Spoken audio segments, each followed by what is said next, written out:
What is going on, my dudes? Sasha here, back again with another Genshin Impact video. If you guys like the content, please make sure to hit that like and subscribe button down below. Don't forget to hit the notification bell, and as always, comment about what you thought about this video. Now today, we're going to get into episode 3 of my crossover series, and I'm very excited for it because it's actually an anime that I actually really like. Now, if you don't know what this series is about, basically I take anime characters or even other video game characters like they've done with Aloy or Aloy and bring them into the Genshin Impact universe and basically make a crossover summon event, whatever you want to call it. Sorry, I just got done washing my face. And kind of like try and tweak them to where they'd fit in as 5 stars or whatever you want to call it, but you know, it is what it is. But I love this series. I hope you guys love it too. If you guys haven't checked it out, link in the description to the last episode, and then obviously go ahead and check episode 1 as well, where we started it up.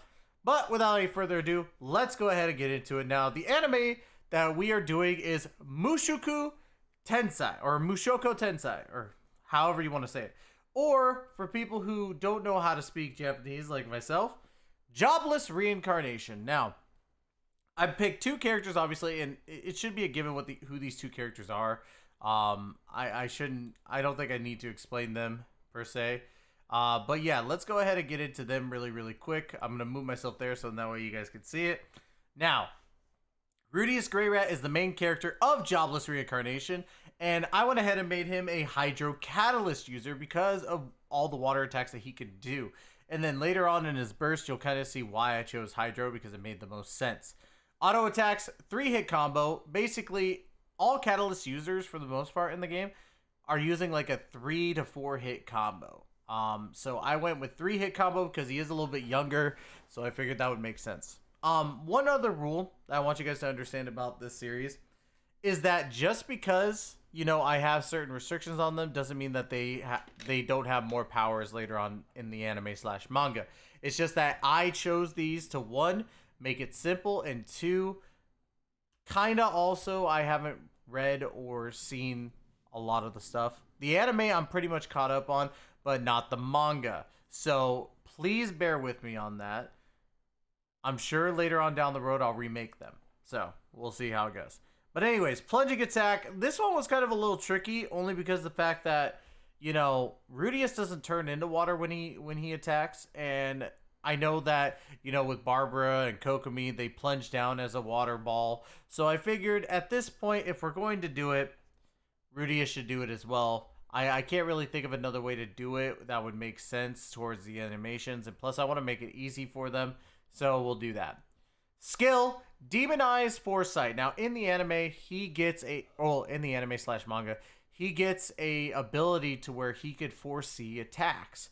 And this was a little bit tricky for me because it's not a slowing down time thing, but there's no other way to really put it. So I went ahead and wrote Demonized Foresight. Upon activating Demonized Foresight, Rudeus slows down time around him, causing him to foresee attacks directed towards him or the party for better dodging purposes. I didn't put purposes, but it is what it is. Now, the reason why I say that is because when you foresee an attack, you think that, oh, I see it, like, as in I'm seeing the future. But at the same time, it's like the only way to really do that is like almost slowing down time around you. It's a very weird concept, but it's really all I could do for that. If you have a better way to explain it, let me know in the comments below. For his burst, Cumulonimbus, which is basically when he graduates, in the sense, with his under the tutelage of his teacher. This is the spell that he kind of shows off and is like, yes, I can do this. It's an intermediate magic. Roxy is his teacher, by the way, for people who don't know.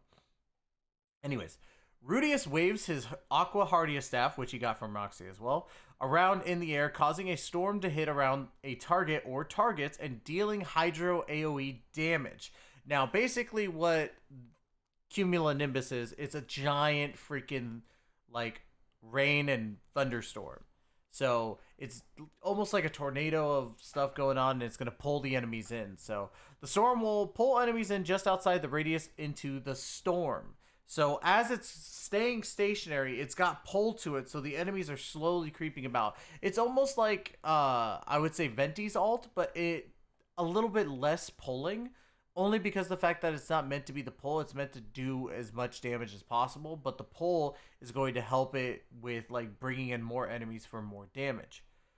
Duration 12 seconds with a cooldown of 15 seconds. I thought that was really neat.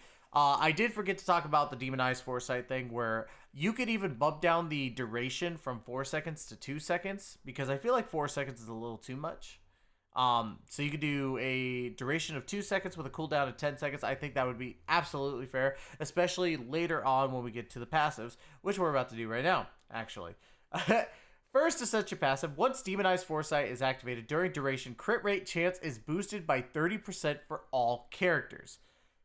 Now, I thought that would be a little overpowered, but at the same time, it made sense, because if you are slowing down, or let's say predicting the movement of your opponent, you already know that you're going to go for a weak spot or a spot that's not protected.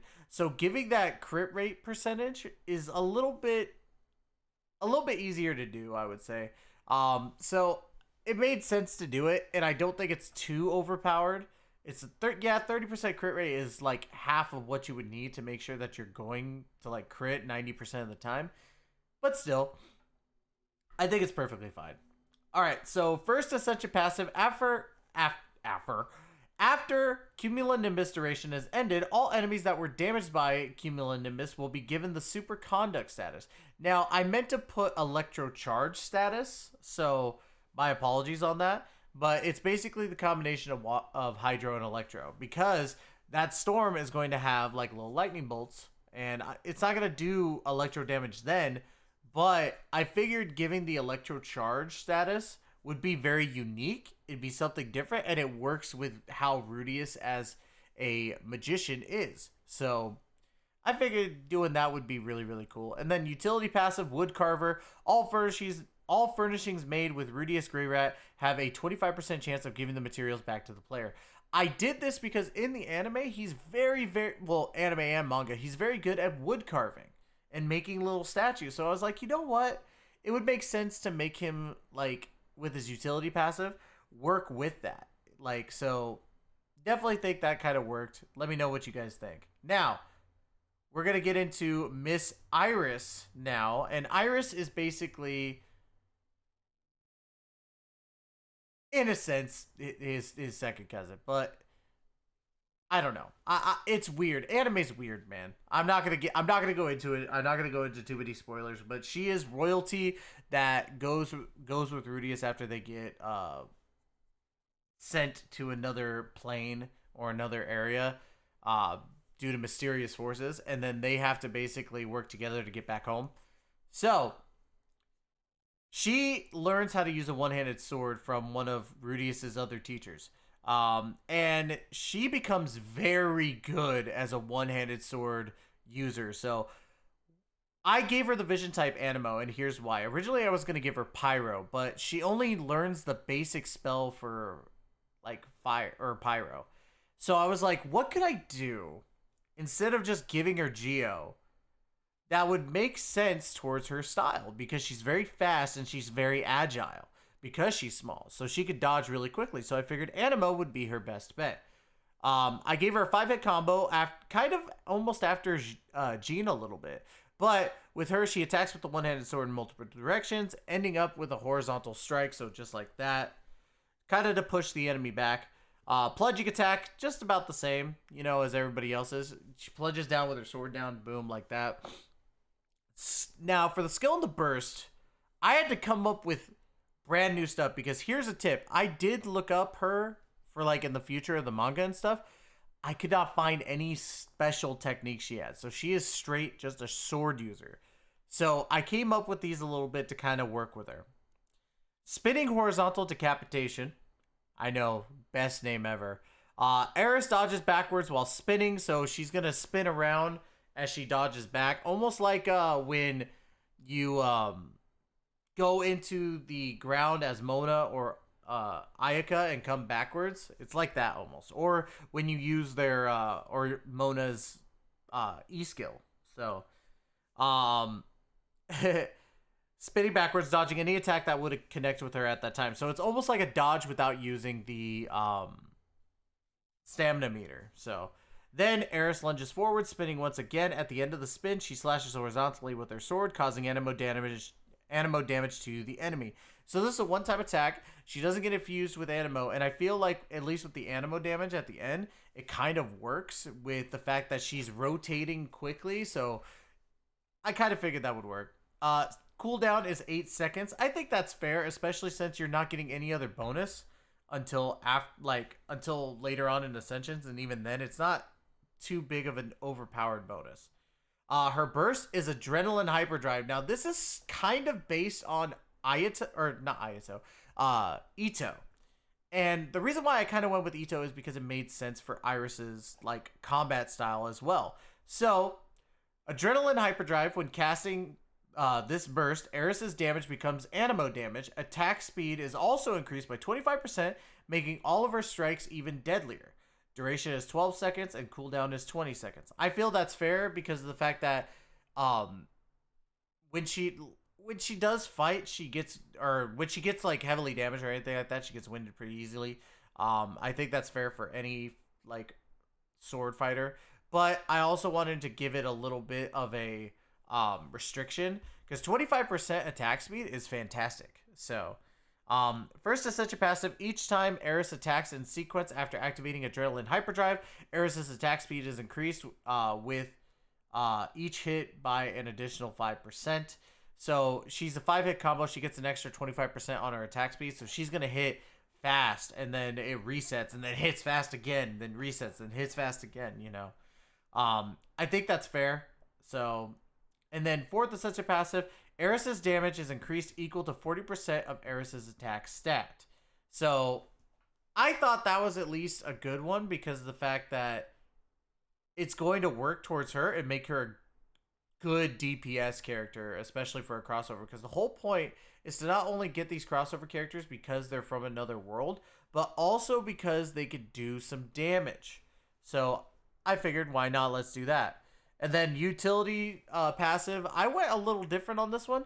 All teammates except Eris Grayrat get an increase in attack speed by 10%. This is good solely because of the fact that she could also be used as a support role to give that extra 10% attack speed to your characters. So definitely something to really think about with these characters. I like what I did with these characters, and if there's something that you guys don't agree with, definitely let me know in the comments below. But you can even do a bunch of stuff when it comes to an actual celebration for this. Like they're almost kind of like in the same type of world. So you could do stuff that coincides with that world as a celebration. You could also, and I thought of an event, you could do like a wood carving event where you have your like, you know, your mouse and you're trying to like cut the wood in a certain shape, and if it resembles the shape or close to the shape, you know, then you could do that. Now granted, people can make that very sussy, but at the same time I think that'd be really, really cool. So anyways guys, that's gonna be it for this one. I think this was good. I would love to do another one with a couple other characters like Ruijerd, maybe even Rudius's dad, or you know, someone. But let me know in the comments below what you guys think. Don't forget to hit that like and subscribe button down below. And as always, guys, thank you so much for watching. Thank you for giving me the opportunity to entertain you. We will be back with another video next week. So we will see you then. Take care, guys.